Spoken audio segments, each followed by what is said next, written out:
नमस्कार दोस्तों, यीशु मसीह के नाम में आप सभी को जय यीशु एवं जय मसीह की। प्यारे मसीह भाई और बहनों, मैं आप लोगों के सम्मुख प्रश्नोत्तरी भाग 5 का उत्तर लेकर आप लोगों के सम्मुख उपस्थित हो चुका हूं और मैं उम्मीद करता हूं कि आप लोग भी अपने उत्तर की जांच करने के लिए बिल्कुल तैयार हैं।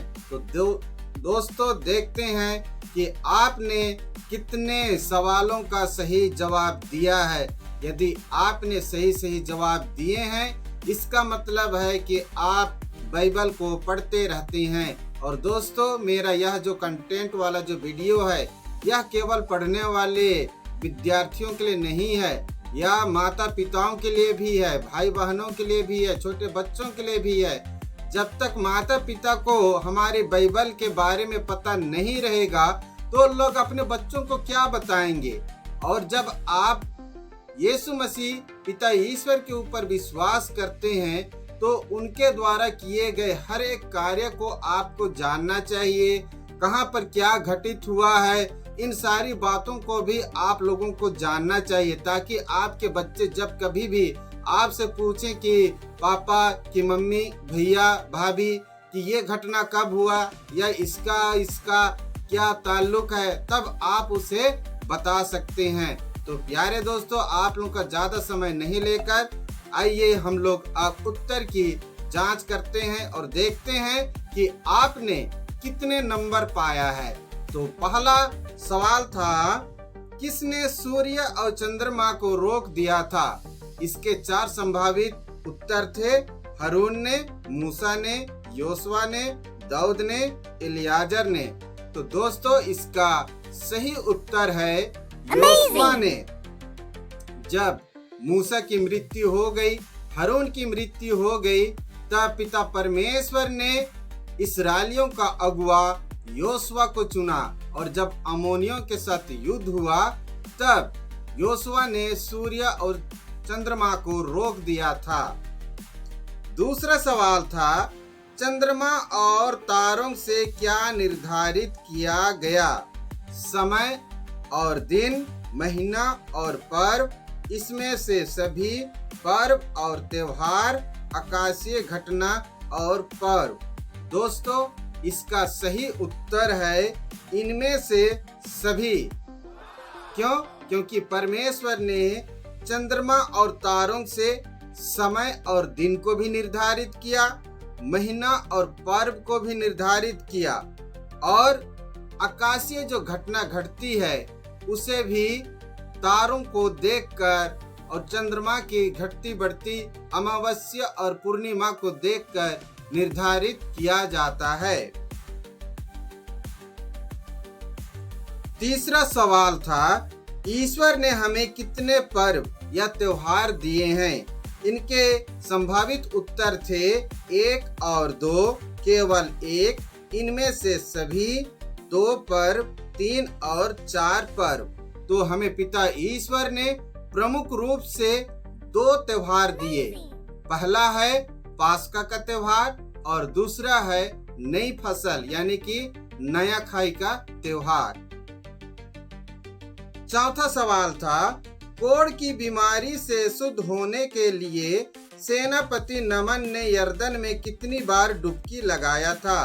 तो दोस्तों, एक छोटी सी बच्ची ने, जब नमान कोढ़ की बीमारी से ग्रसित था, तब उसने इस्राएलियों का जो एक नबी था जिसका नाम एलिसा था, उनके बारे में उन्होंने बताया कर नमान ने एलिसा के पास गया और एलिसा ने नमान को यरदन नदी में डुबकी लगाने के लिए बोला था। और जब नमान इनकार किया, तब उसके सेवक ने कहा कि नबी एलिसा ने आपको केवल नदी में डुबकी लगाने बोला है, ना कि कोई बहुत भारी काम, इसलिए आप जाइए और यरदन में डुबकी लगाइए। तो दोस्तों, एलिसा ने नमन को यरदन नदी में 7 बार डुबकी लगाने कहा था। तो इसका उत्तर है 7 बार। 5वां सवाल था, स्वर्गदूत क्या लेकर स्वर्ग से मरियम के पास आया था? पिता परमेश्वर का संदेश, मुक्ति का संदेश, स्वर्ग की बातें, यीशु का जन्म का संदेश, सोना और चांदी। ये 5 संभावित उत्तर थे। इसका सही उत्तर है यीशु का जन्म का संदेश। 6वां सवाल था, स्वर्गदूत किसे खोजा यानी किन्नर के पास भेजा था? और इसके संभावित उत्तर थे योहन को, पतरस को, फिलिप को, पौलुस को, दाऊद को।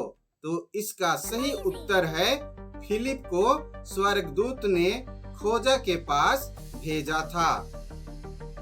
7वां सवाल था, स्वर्गदूत किसकी चोटी पकड़कर शेर के गड्ढे के पास ले गया? और इसके संभावित उत्तर थे नबी दानियल को, नबी नतायल को, राजा दाऊद को, नबी हबक्कुक को, और 5वां था नबी इलियाह को।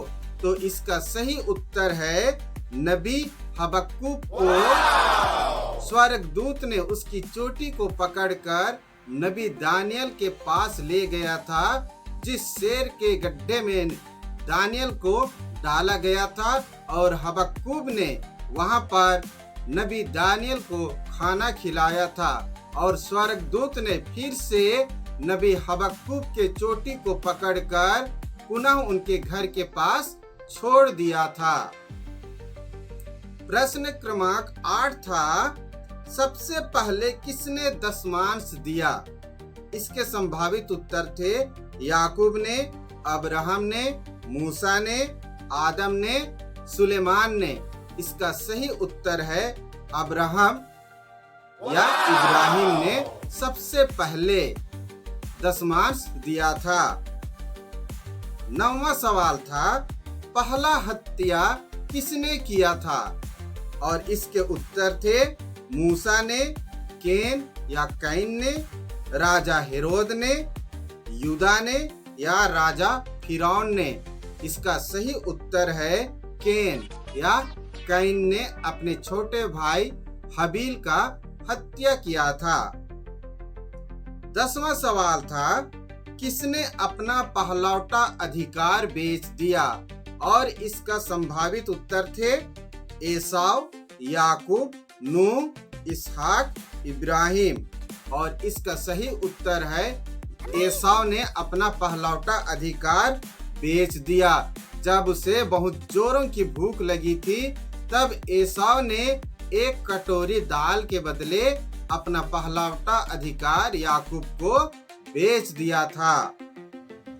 प्रश्न क्रमांक 11 था, याकूब का अर्थ क्या है? और इसके संभावित उत्तर थे धोखा देना, मेल मिलाप करना, झगड़ा करना, दूर भाग जाना, पास आ जाना। इसका सही उत्तर है धोखा देना या धोखेबाज। प्रश्न क्रमांक 12, मूसा मिस्र क्यों भाग गया था? और इसके संभावित उत्तर थे उसने प्रभु का दर्शन पाया, उसने आजाद कराया, मिस्री का हत्या किया था, उसने शादी किया था, उसने लड़ाई किया था। इसका सही उत्तर है मिस्री का हत्या किया था। प्रश्न क्रमांक 13 था, ज्योतिषियों का मार्गदर्शन राजा हेरोद ने किया। तो प्यारे मसीही भाई और बहनों, ये सवाल ही गलत है। ज्योतिषियों का मार्गदर्शन राजा हेरोद ने किया था, ये सवाल ही है, ये सवाल ही गलत है। इसलिए आपका उत्तर होगा गलत। ज्योतिषियों का मार्गदर्शन एक तारा ने किया था। अंतिम सवाल था, मूसा ने पिता ईश्वर का कौन सा चीज को नष्ट किया? और इसके संभावित उत्तर थे वचन की पट्टी, हारून का डंडा, मंजूसा की डंडा, मंदिर का पर्दा, और 5वां था याकूब का डंडा। तो दोस्तों, इसका सही उत्तर है वचन की पट्टी। जब हारून और मूसा सीनै पर्वत के पास थे, और पिता परमेश्वर ने मूसा को सीनै पर्वत के ऊपर बुलाया और उसे पत्थर पर 10 आज्ञा लिखकर दिया। तब के साथ जो एक व्यक्ति था उसने हारून के ऊपर दबाव बनाया और उसने एक सोने का बछड़ा बना दिया और सब लोग उसकी पूजा कर रहे थे, वहां पर बलि चढ़ा रहे थे। तब पिता ईश्वर ने मूसा से कहा कि तू पर्वत से नीचे जल्दी जा, क्योंकि वो इस्राएली प्रजा मेरे विरुद्ध हो गए हैं। और मूसा वह वचन की पट्टी लेकर सीनै पर्वत से नीचे उतरा और देखता क्या है कि वहां पर सोने का बछड़ा बनाकर पूजा किया जा रहा है, नाच गाना किया जा रहा है, वहां पर होम बलि चढ़ाया जा रहा है। तब मूसा ने उसी वचन की पट्टी से उस सोने के बछड़े को दे मारा और वहां से भयंकर आग निकली और 85,000 लोगों की मृत्यु हो गई थी। तो प्यारे दोस्तों, आपका कितने उत्तर सही हुए आप लोग मुझे कमेंट करके जरूर बताइए। तो मिलते हैं अगले भाग में, तब तक के लिए आप सभी को जय यीशु, जय मसीह की। यीशु मसीह की आशीष आप सभी के साथ बनी रहे। आमीन।